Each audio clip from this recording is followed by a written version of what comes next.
Any employee who works in a music or bookstore can explain the definition of genre. It is a concept known and understood by many as a way to categorize artistic compositions such as music or literature. Well, what if I told you genre could be defined in another, less conventional way? Genre, as defined by Dr. Christina M. LaVecchia, is a pattern developed in response to recurring situations and contexts. Now that we know what a genre is, let's take a look at which genre is more effective in portraying trauma, suffering, and empowerment. One person who has commented on this recurring situation is Ibram X. Kendi, an American author, professor, and activist who took part in a video interview called How to Be an Anti-Racist, in which he discusses the history of racist structures in America and the role anti-racists must play in dismantling them. His platform was YouTube, where the interview was posted. Another activist who speaks on similar topics of oppression and empowerment is Instagram poet Nikita Gill.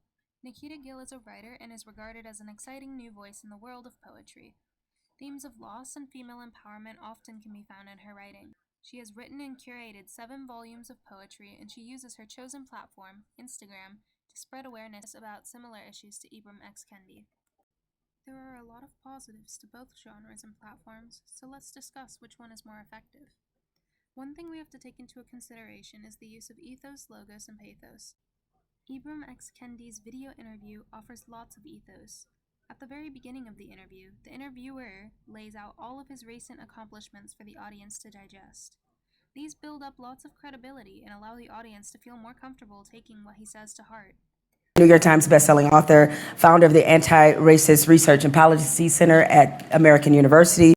In Nikita Gill's chosen medium, Instagram poetry, finding her credibility is a little bit harder.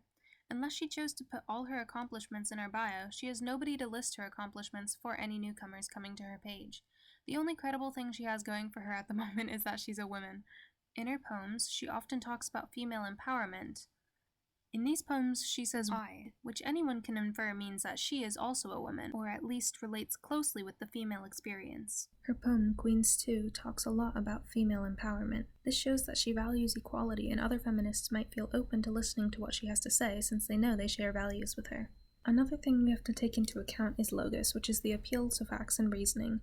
This can be statistics or any other verifiable facts. Kendi has an abundance of these. Black people are going to be 40% of the incarcerated population. They only make up 13% of the national population. That 47% of Republicans think it's okay to refuse service to someone based on their race, religion, or sexual orientation. Nikita Gill doesn't have very much logos in her works, but she does talk about real and universal experiences.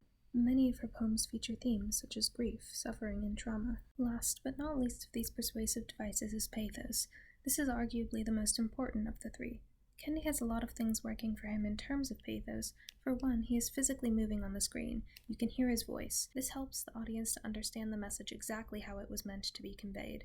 His back and forth with the interviewer also helps the audience to see that he is a person just like they are, and it gives him depth and makes him seem more likable. He also uses terms like our to give the audience a sense of camaraderie. At the same time, our parents' generation was saying. However, there is a downfall to this video platform. If you mess up your words or articulate yourself poorly, then your whole argument might be void.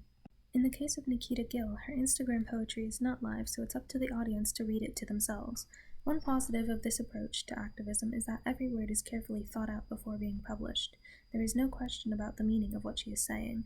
She uses powerful literary devices like personification to evoke a particularly emotional response from people. So this brings us back to the question, which genre is more effective in portraying trauma, suffering, and empowerment? I personally think that Nikita Gill and her Instagram poetry are more effective because of the length of time it takes to read and absorb her messages.